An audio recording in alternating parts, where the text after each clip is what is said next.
An update with regards to the security measures. Let's catch up with the reporter Tsepiso Mutlok-Kelwa, who's standing by there for us. Tsepiso, thank you very much indeed for your time. What's happening on your side?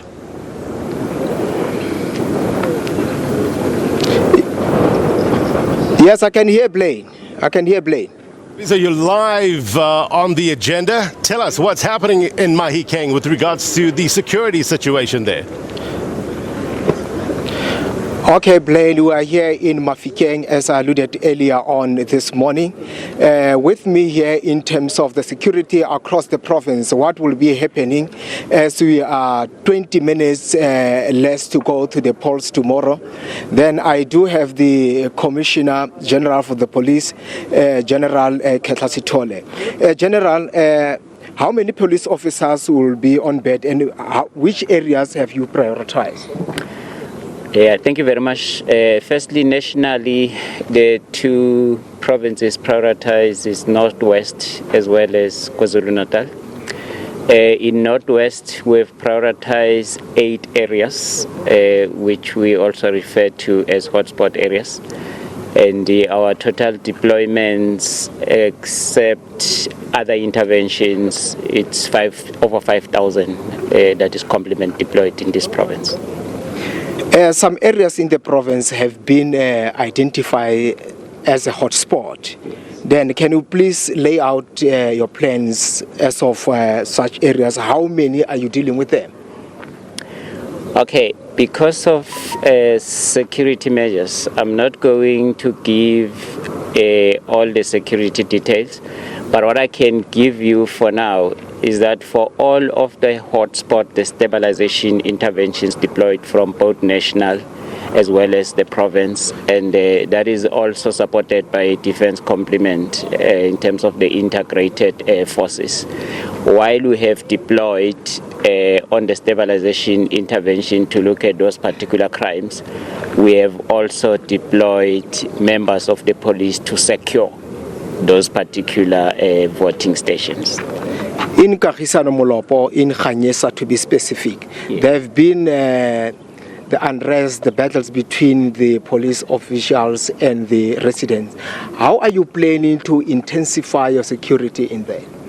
Yeah, let me start by saying, firstly, the police as well as our operational plan up to this far, we've been very responsive because in the few areas which include these ones, there has been quick responses in which those who are creating havoc in the communities, they've been arrested and put behind bars.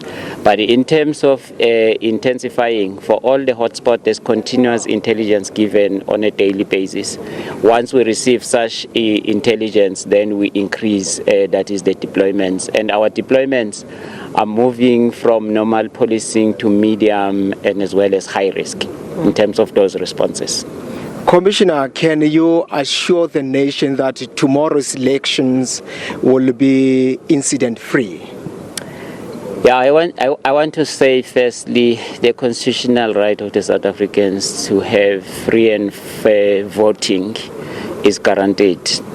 And our deployment and our operational plan, which is to make sure that there's a crime-free, conducive climate for voting, is fully in place and South Africans are safe. That was Commissioner Ketlasitole assuring the nation that tomorrow's polls will be free without any incident. But with me here, I do have the provincial head of IEC, Metumelo Ntletiba. Metumelo Ntletiba, we experienced there in Tlhakajeng where the school has been burnt down, allegedly by the community under the tutelage of the local headman.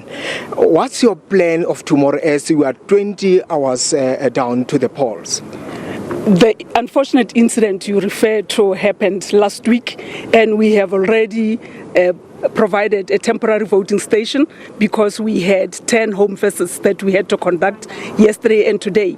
We are happy that so far there's come close to our voting station and that the temporary voting station was indeed effective yesterday. We expect that throughout the province there be calm and peace because of the 1,733 stations, only 4 were disturbed yesterday. 2 could not open altogether on account of community protests and 2 had delayed openings. But today we are functioning in all 4 stations and we're happy.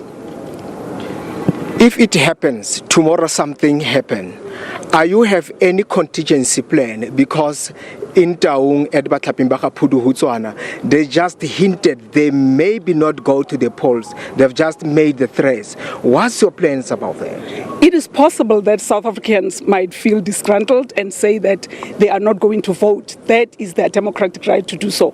However, I'm pleased that in Taung in particular, yesterday, the whole day, we had incident-free activities. This morning, we had a minor activity where our banners were destroyed. However, in the overall, I think that communities did heed our plea and they are prepared to participate in these elections. Thank you very much, Doctor. That was IEC head Tumelo Ntletiba.